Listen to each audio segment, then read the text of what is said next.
Yon, what's up mga masters? Nandito na naman tayo sa panibagong araw, panibagong kabanata na naman ang pagsasama-samahan natin ngayon guys. Mga masters, okay lang po bang wag nyong skip ang mga ads sa aking mga videos? Salamat po talaga mga masters sa solid na pagsuporta po sa akin. Magandang gabi mga masters, bali ngayon po ay 4 na videos po ma-upload ko po sa aking YouTube channel. Tama nga mga masters, 4 na videos nga po ang ma-upload ko po.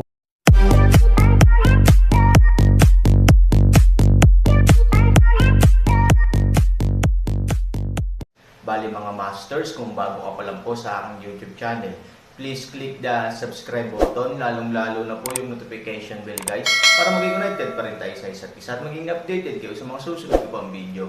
Bali mga masters, bago natin umpisahan ng kwento ay mag-shoutout po muna tayo para sa mga solid nating tagapakinig. Shoutout kay Danilo Wamar at shoutout kay DM3XT.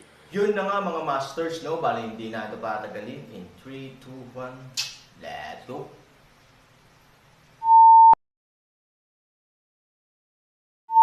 Kabanata 2516 hanggang 2520. Ang bundok ng Fengwang ay hindi kalayuan sa lungsod ng Zixang. Maya-maya ay dumating na ang party. Ang kapaligiran dito ay parang paglalarawan ni Zimenjan, may mga bundok at lawa, parang fairyland lang. Tiyak na ito ang pinakamagandang lugar para buksan ang sekta. Kuya Aaron, ang ganda dito. Parang paraiso. Hindi nagtagal ay nasakop si Jiang Yingying ng magagandang tanawin. Para sa kanyang ipinanganak sa lupa, napakahirap makita ang gayong magagandang tanawin.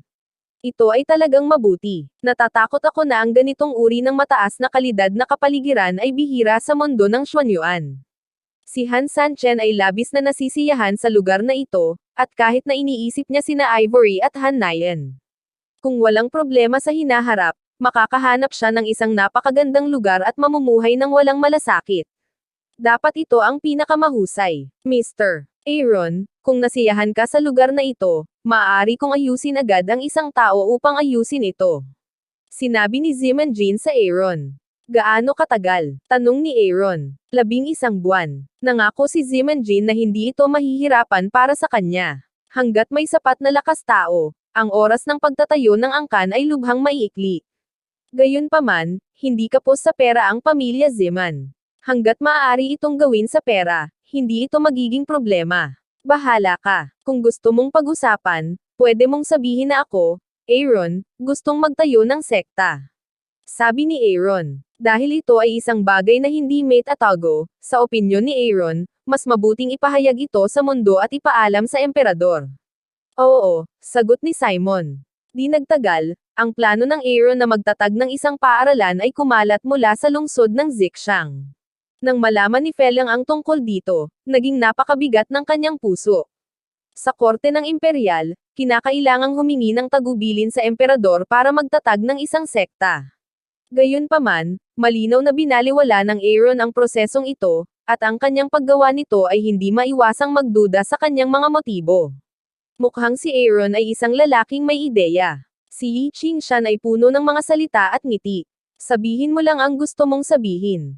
Ito ay isang malamig na boses, sabi ni Fereng. Ang magtayo ng isang angkan ay upang palakasin ang sariling kapangyarihan, tanong ni Yi Qingshan.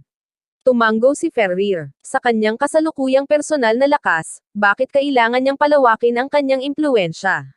Hindi mo ba naiisip ang ganoong simpleng bagay? Nakangiting sabi ni Yi Qingshan na bilang isang tagalabas, gusto niyang makitang magulo ang palasyo ng hari.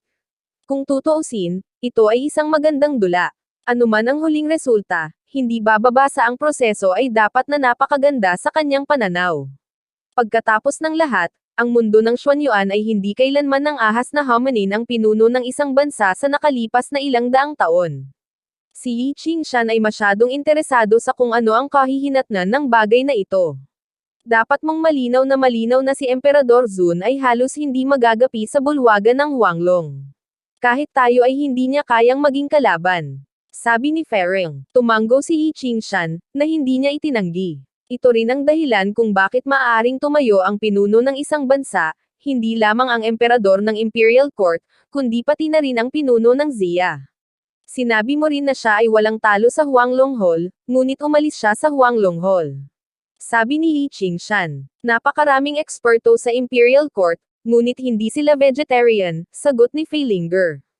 Hindi pa ba sapat ang 28 bisitang si Qing para ipakita ang kanyang lakas?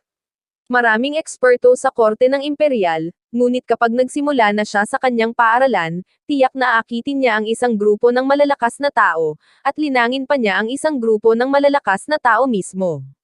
Hindi pa ba sapat iyon para makipagkompetensya sa mga tao sa Imperial Court? Paliwanag ni Li Qingshan. Umiling si Feilinger. Sa kanyang opinyon, ito ay isang hindi makatotohanang bagay, dahil ito ay tumatagal ng mahabang panahon. Sa panahong ito, ganap na kayang sirain ni Emperor Zun ang angkan ng Aeron. Hindi pwedeng magdamag, sabi ni Ferenc. Siyempre, sa maikling panahon, tiyak na hindi siya makakagawa ng isang angkan para makipagkompetensya kay Emperador Zun, ngunit si Emperador Zun ba ay nangangahas na gumawa ng gulo ng madali. Para sa kanya na hindi makaalis sa bulwagan ng Huanglong, hindi niya magagawa madaling makialam sa ginagawa ni Aeron sa labas ng bulwagan ng Huanglong. Hindi maisip na magbabayad siya sa pagpatay kay Aeron, sabi ni Li Qingshan. Napabuntong hininga si Feilinger. Para kay Emperador Zun, ito ay talagang isang dilema. Ang pagpatay sa Aeron ay hindi madali. Kung magbabayad ka ng sobra para sa pagpatay sa kanya, mawawalan ng paraan si Emperor Zun para suriin at balansehin ang iba. Kung tutuusin, maraming sekta at pamilya sa Imperial Court, at ang mga puwersang ito ay hindi pa rin hinahamak ni Emperor Zun. May isa pang paraan. Nakangiting sabi ni Li Qingshan. Ano ang magagawa ko? Nagtataka si Feilinger kay Li Qingshan. Ikaw lang ang may pagkakataong tulungan siyang lutasin ang problema. Siguro ngayon ay iniisip na ito ni Emperador Zun. Sinabi ni Li Qingshan na kung sakaling hindi magdulot ng labis na pagkawala, walang alinlangan na ito ang pinakamahusay na pagpipilian para sa Fey na magtagal upang malutas ang problema. Kaya't nang tumayo si Li Qingshan sa posisyon ng emperador, naisip niya si Fei ng diretso. No way, I can't come out, sabi ni Ferenc, nanginginig ang ulo. Ngayon ang totoong estado ng Aeron ay hindi pa rin alam ni Feilinger, kahit si Feilinger ay hindi makasigurado na ang kanyang lakas ay higit sa Aeron, kaya ito ay hindi makatotohanan para sa kanya na lumitaw. Mahirap igalang ang emperador. Huanglong Hall. Nang matanggap ni Emperor Zun ang balita na gusto ni Aeron na magtatag ng isang sekta, ang kanyang mukha ay sobrang pangit. Gusto niyang manalo sa Aeron, kaya kahit na pinatay ni Aeron ang Imperial Court, pinili pa rin niyang huwag ituloy. Pagkatapos ng labanan sa Fengshan City, mas maingat si Emperor Zun na harapin ang lahat ng bagay tungkol sa Aeron. Gayunpaman, hindi niya akalain na ang Aeron ay magtatayo ng isang sekta. Ang ganitong hakbang ay halatang malaking banta sa kanya. Kung magpapatuloy ang sitwasyong ito, ang Aeron sa hinaharap ay hindi mapapailalim sa kanyang kontrol, hindi ko inaasahan na ang Aeron ay magdadala sa akin ng labis na problema. Ang sabi ni Emperor Zun na nagngangalit ang mga ngipin, Emperor Zun, kailangan mo ba siyang sirain? Tanong ng lalaki, sa madaling salita, hindi lahat ay kwalipikadong pumatay sa kanya. Sayang at hindi siya nakarating sa Huanglong Hall. Kung hindi, ako mismo ang pumatay sa kanya. Sabi ni Emperor Zun, maaari mong hilingin sa kanya na gawin ito, hindi ba siya ang nagmungkahi?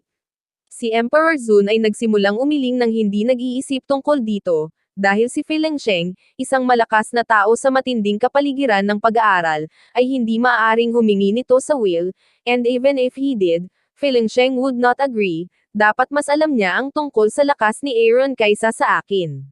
Imposibleng gusto siyang mag-away, posibleng kung sino ang mananalo sinabi ni Zun sa mahinang boses, ito ang pinakamasamang plano, ngunit kailangan niyang isipin ito. Ano ang pinanggalingan ng Aeron? Napakalakas niya. Wala pa akong narinig tungkol sa kanya noon. Puno ng pagdududa ang kanyang mga nasasakupan. Ayon sa dahilan, kung may mga taong lumalabag sa hangganan sa korte ng imperial, ang bulwagan ng Huanglong ay dapat na makatanggap ng balita sa unang pagkakataon. Gayunpaman, ang Aeron, tulad ng siya ay ipinanganak, ay biglang lumitaw ng walang anumang palatandaan. Si Emperor Zun ay labis ding nababagabag sa problemang ito, ngunit alam niya na walang kabuluhan ang pagpunta sa problemang ito ngayon. Saan man nanggaling ang Aeron, ang pinakakagyat na gawain ay kung paano lutasin ang problema ng founding school ng Aeron. Kahit na hindi ito mapigilan, dapat subukan ni Emperor Zun na bawasan ang banta sa kanyang sarili. Ang pinakamahusay na paraan ay ang makipagkaibigan kay Aaron, at kahit nabigyan si Aaron ng mga mapagkukunan upang matulungan siya sa bagay na ito. Gayunpaman, kung ang Aaron ay hindi dumating sa Huanglong Hall, si Emperor Zun ay hindi makahanap ng dahilan para gawin ito. Pagkatapos ng lahat, kung tutulungan niya ang Aaron ng walang anumang dahilan, mas mag-iisip ito ng ibang tao. Si Emperor Zun, ang babaeng nagkataong nasa estado ng Zia ay bigla ding sumulpat. Ngayon siya ay nasa bundok ng Jingwo, ngunit itinaboy niya ang lahat ng mga Panginoon ng estado ng Zia sa isang dead end. Ipinagpatuloy niya, binigyang pansin ni Emperor Zun ang bagay na ito, kaya halos alam na niya ang nangyari sa bundok ng Jingwo. Ang babaeng may anak ay sumikat sa loob ng ilang araw, at halos walang nakakakilala sa kanya sa kaharian ng Zia. Bukod dito, bigla siyang lumitaw, na halos kapareho kay Han Sanchen. Gayunpaman, dahil lamang dito, napilitan silang makisali sa isa't isa. Ngayon halos lahat ng practitioner ay binibigkas ang pangalan ni Yi Qingshan, umaasa na si Yi Qingshan ay maaaring lumapit at sirain ang kanyang prestihiyo. Sabi ni Emperor Zun. Oo, tumanggo ang kanyang mga nasasakupan at sinabing, kung tutuusin, si Yi Qingshan ang pinakamahusay na guro ng estado ng Zia. Ngayon ang lahat ng mga practitioner ay umaasa na makakaharap siya. Sa kasamaang palad, hanggang ngayon, walang balita tungkol kay Yi Qingshan. May alingaw pa nga, na kahit si Yi Qingshan ay hindi niya kalaban, kaya iiwasan nila siya. Umiling si Emperor Zun at sinabing, imposibleng itago ito. Baka ayaw gawin ni Yi Qingshan dahil babae siya. Sa opinyon ni Emperador Zun, paano magtatago ang isang malakas na tao tulad ni Yi Qingshan? Ang kapangyarihan ng Jizhijing ay hindi lamang isang bagay na sinasabi. Hindi siya nagpakita. Siguro nag-aalala siya na babae ang kabilang partido at ayaw niyang mag-alala tungkol sa mga babae. Marahil ay nag-aalala siya na ang pakikipaglaban ay magdudulot ng pagkatalo sa Zia Kingdom, kaya hindi siya nagpakita. Walang kamalay-malay na tinulungan ni Emperor Zun si Yi Qingshan na makahanap ng dahilan, dahil hindi siya matatakot na harapin ang ganitong uri ng bagay. Ngunit ang hindi niya alam ay dumaan na si Yi Qingshan sa madilim na kagubatan at nakarating sa Imperial Court, at talagang nagtatago si Yi Qingshan mula sa bundok ng Jingwo. Natatakot si Yi Qingshan na matalo siya sa bundok ng Jingwo, kaya mawawala ang dati niyang mukha. Magpadala ng isang tao sa lungsod ng Zixang. Biglang nagutos si Emperor Zun sa kanyang kalaban. Nagulat ang mga nasasakupan niya. Nagpadala si Emperor Zun ng mga tao sa lungsod ng Longyan para imbitahan ang Aaron matagal na ang nakalipas. Sa hindi inaasahang pagkakataon, gusto pa niyang imbitahan si Aaron sa pangalawang pagkakataon. Emperor, gusto mo bang imbitahan si Aaron? Maingat niyang tanong. Natatakot siya na kapag nahulaan niya ang maling ideya ng Emperador Zun, pagkatapos ng lahat, siya ay kasama mo tulad ng isang tigre. Kung mali ang sinabi niya, baka mawalan siya ng buhay. Pumunta ka at tingnan kung ano ang kailangan niya. Sabi ni Emperor Zun. Tulong. Nagulat ang kanyang mga nasasakupan sa mga salitang ito. Ang ganitong pagtrato ay hindi kailanman nangyari sa Imperial Court. Pagkatapos ng lahat, si Emperor Zun ay nakatataas at hindi niya kailangan na pasayahin ang sinuman. Ngunit sa bagay na ito, halatang sinusubukan ni Emperor Zun na pasayahin ang Aaron. Ang aking mga nasasakupan ay hindi nang ahas na magkomento sa bagay na ito, magagawa lamang nila ito ayon sa mga kinakailangan. Lungsod ng Zixang, Bundok Phoenix. Dinala ni Aaron si Jiang Yingying sa paanan ng bundok, pamilyar sa kapaligiran sa parehong oras, bilang isang pamamasyal. Yingying, anong klaseng buhay ang gusto mo kung malulutas mo ang lahat ng problema sa hinaharap? Tanong ni Aaron kay Jiang Yingying. Ang pinakamalaking inaasahan sa akin ng nanay ko ay ang makapag-asawa at magkaroon ng apo para sa kanya. Baka pagkatapos kong bumalik, sinabi ni Jiang Yingying na ito ay isang buhay na dapat taglayin ng mga ordinaryong tao. Bagamat iba ang kanyang karanasan ngayon, siya pa rin ang kanyang sarili kapag bumalik siya sa kanyang ina, kaya pipiliin pa rin niya ang pinakakaraniwang araw. Wala na bang ibang aasahan? Ang Aaron ay isang kahangahangang tao. Inaasahan ng aking kapalaran, na nagtutulak ng makulay na mapalad na mga ulap upang salubungin ako. Nakangiting sinabi ni Jiang Yingying, ang ganitong uri ng panaginip ng batang babae, dati ay mayroon ako, ngunit nakakalungkot na walang makukulay na ulap sa mundo. Sa katunayan, si Huang Xiaoyong ay isang lalaking maaasahan. Hanggat maalis niya ang masasamang ugali, ito ay isang magandang pagpipilian. Sinabi ni Aaron, kahit na ang ganitong uri ng mga salita ay medyo walang konsensya, ngunit nais pa rin niyang buuin ang dalawang taong ito, pagkatapos ng lahat, Huang Xiaoyong sa ilang mga lawak, o matatawag na maaasahan. Siya, iniisip si Huang Xiaoyong, baka sa mukha ni Huang Yingying ang pang-iinis. Sa kabutihang palad, sina Huang Xiaoyong at Bai Lingwaner ay pumunta sa bundok. Kung makikita niya ang hitsura ni Jiang Yingying sa oras na ito, madudurog na naman siya.